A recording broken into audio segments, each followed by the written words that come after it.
Shalom Bapak Ibu peserta FLWJ kelas lanjutan, kembali kita dalam bab 1 Allah yang tidak melampaui iman. Dan hari ini kita masuk ke bagian yang kedua, sebelumnya kita bersatu di dalam doa. Bapak, terima kasih pada hari ini kami bersatu hati untuk kami dapat belajar dan mendengar firman-Mu, mengenal Engkau lebih dalam lagi. Kami ingin mengetahui tentang Allah yang tidak melampaui iman, karena kami sungguh rindu untuk memiliki iman yang teguh bagai batu karang. Dan kiranya Engkau melihat iman di dalam kami. Maka hari ini berilah kami hikmat, inspirasi Roh Kudus agar kami dapat mengenal apa itu iman.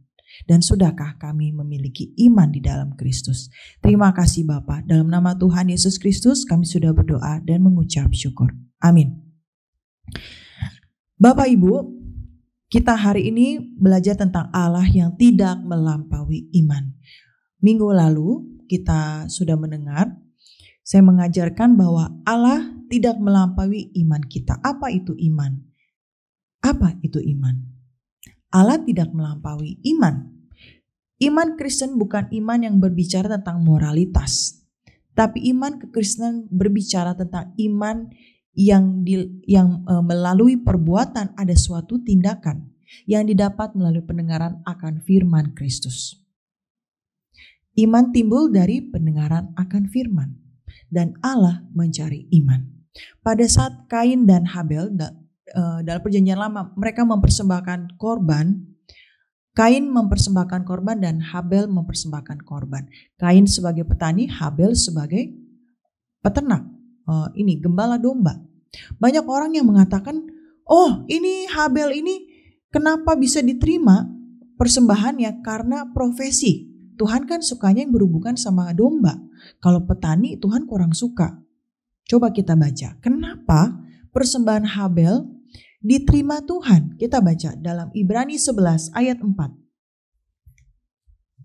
Seringkali hamba Tuhan pun membahas tentang persembahan Habel yang lebih diterima. Mereka mengatakan bahwa Habel ini seorang gembala domba. Jadi Tuhan menyukai domba. Karena Alkitab berbicara tentang domba, banyak perumpamaan tentang domba. Dan petani, Tuhan tidak terlalu suka. Sepertinya persembahan ini diterima karena berbicara profesi. Coba kita baca, mengapa Tuhan menerima persembahan Habel daripada Kain? Ibrani 11 ayat 4. Karena iman Habel telah mempersembahkan kepada Allah korban yang lebih baik daripada korban Kain. Dengan jalan itu ia memperoleh kesaksian kepadanya bahwa ia benar, karena Allah berkenan akan persembahannya itu, dan karena iman ia masih berbicara sesudah ia mati. Jadi mengapa Bapak Ibu? Mengapa persembahan Habel diterima? Karena Habel memiliki iman. Dan Habel memberikan persembahan dengan iman. Dan Allah mencari iman. Inilah yang membuat Kain cemburu, kesal hati, sehingga ia membunuh adiknya. Pada cerita Nabi Elia dan Nabi Baal, pada saat itu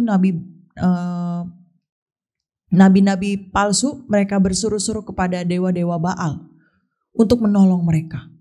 Apakah dewa-dewa Baal mendengar walaupun mereka berteriak-teriak? Tidak. Karena Baal adalah berhala, sesuatu yang tidak hidup. Tetapi ketika Elia berteriak nama Allah dan Allah menjawab. Mengapa hal itu terjadi? Karena Elia memiliki iman. Maka Allah mendengar seruannya. Demikian dalam kita sebagai orang percaya, dalam kehidupan iman kita memiliki doa-doa yang kita panjatkan kepada Tuhan. Berbagai macam doa, permohonan kita serukan kepada Tuhan. Dan apakah doa kita didengar oleh Allah yang hidup? Seharusnya doa kita didengar oleh Allah yang hidup. Seharusnya doa kita menggerakkan Allah. Seharusnya doa kita menarik perhatian Allah. Dan ketika kita dipenuhi oleh Roh, seharusnya ada jawaban atas doa kita. Tapi mengapa banyak orang yang berdoa dan tidak dijawab? Inilah Allah tidak melampaui iman. Mungkin kemungkinan besar bahwa yang berdoa ini tidak memiliki iman. Tapi jika ia memiliki iman, seharusnya doanya dijawab. Itu adalah janji Allah. Doa kita, Bapak Ibu, harus dapat menggerakkan Allah, menggerakkan hati Allah, menarik perhatian Allah. Kita berdoa berseru-seru bukan untuk menarik perhatian manusia, tapi menarik perhatian Allah, menggerakkan Allah. Maka jawaban doa akan diberikan oleh Allah. Kita coba baca dalam Yeremia 29 ayat 13. Apabila kamu mencari aku, kamu akan menemukan aku. Apabila kamu menanyakan aku dengan segenap hati. Jadi Yeremia 29 ayat 13. Ulang sekali lagi tadi. Apabila kamu mencari aku, kamu akan menemukan aku. Apabila kamu menanyakan aku dengan segenap hati. Apabila kamu mencari aku, A-nya A besar, kamu akan menemukan. Apakah kita mencari Allah dengan sepenuh hati kita, segenap hati kita? Maka kita akan menemukan Tuhan. Apabila kamu menanyakan aku dengan segenap hati, apakah kita mencari Tuhan dengan segenap hati kita? Ini berbicara seseorang percaya yang memiliki iman, yang kepenuhan Roh Kudus. Maka doanya dijawab. Inilah kategori yang pertama, yang mencari Tuhan dengan segenap hati. Dan kita lihat orang yang kedua. Mereka ini adalah orang yang tidak mendengarkan firman Allah. Amsal 1 ayat 28.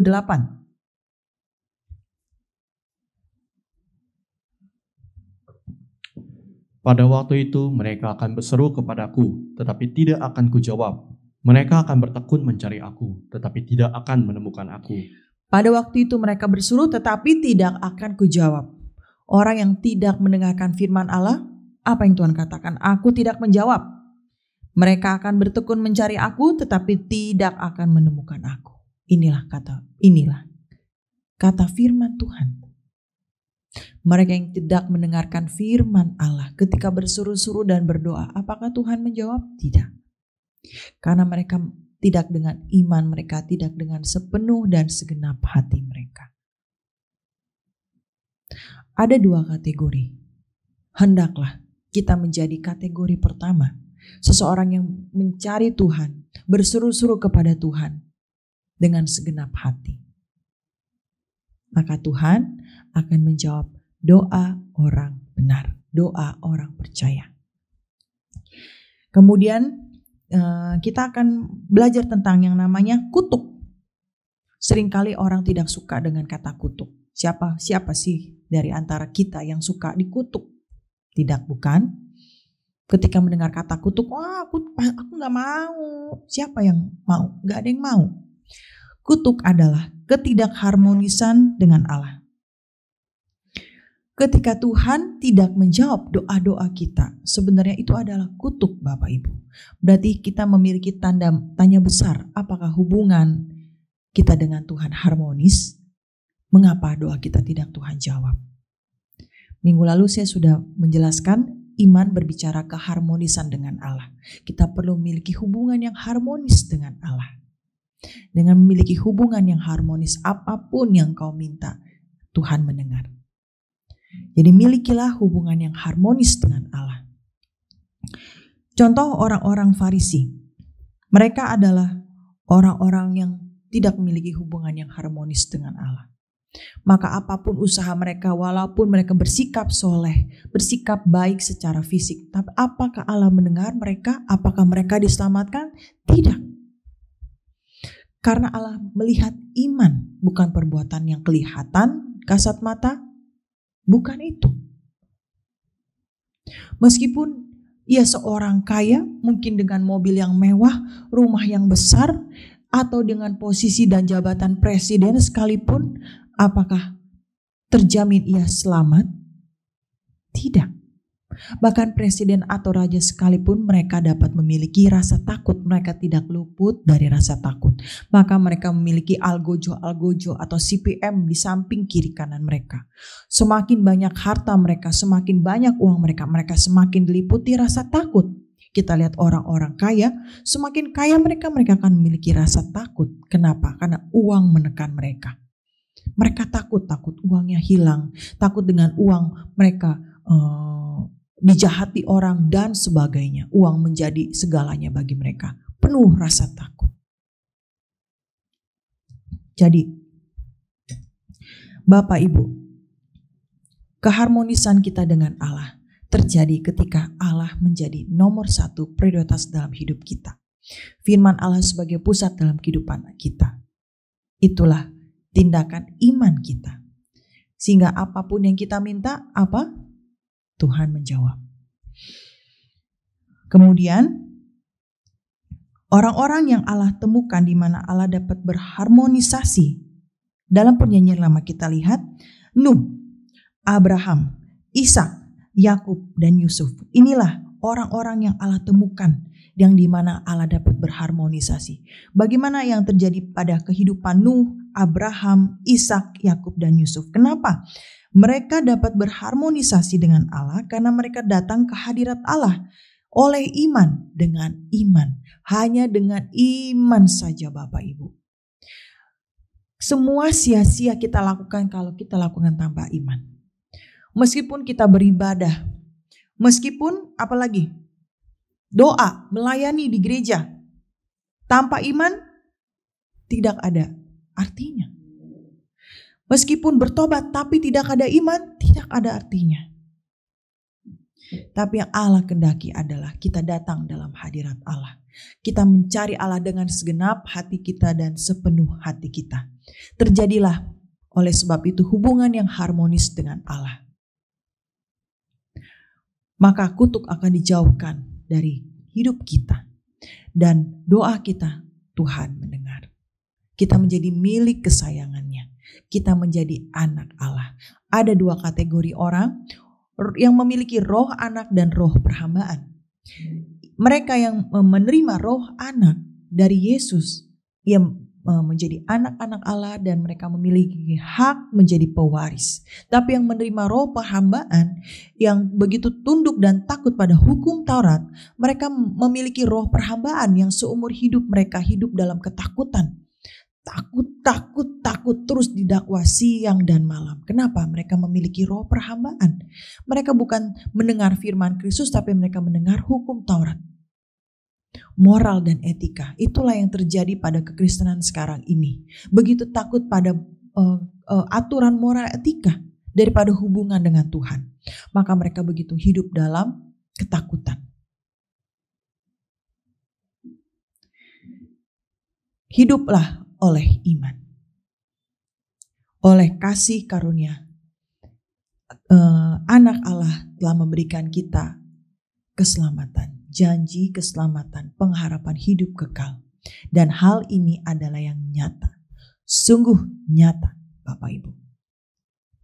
Kita coba baca Yohanes 3 ayat 16. Dalam ayat ini kita akan melihat betapa iman, betapa besar kuasanya, dan iman menang atas kuasa kebinasaan dan kuasa kematian. Yuk kita baca. Ini ayat yang sering sekali seorang Kristen baca dan mungkin banyak yang sudah hafal. Yohanes 3 ayat 16.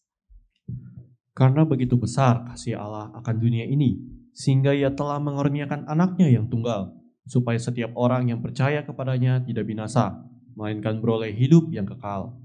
Begitu besar kasih Allah akan dunia, Ia mengaruniakan anaknya yang tunggal, yaitu Yesus. Supaya apa? Memberikan anak yang tunggal supaya setiap orang yang percaya tidak binasa.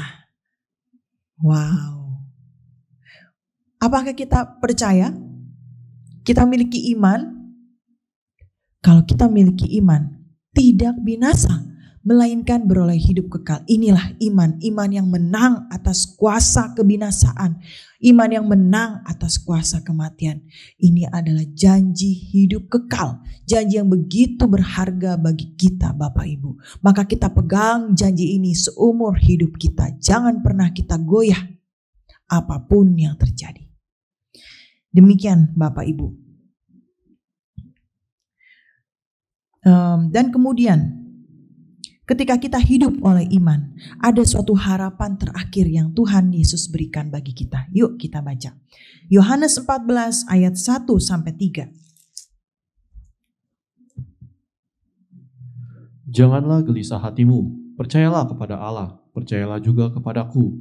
Di rumah Bapakku banyak tempat tinggal. Jika tidak demikian, tentu aku mengatakannya kepadamu, sebab aku pergi ke situ untuk menyediakan tempat bagimu.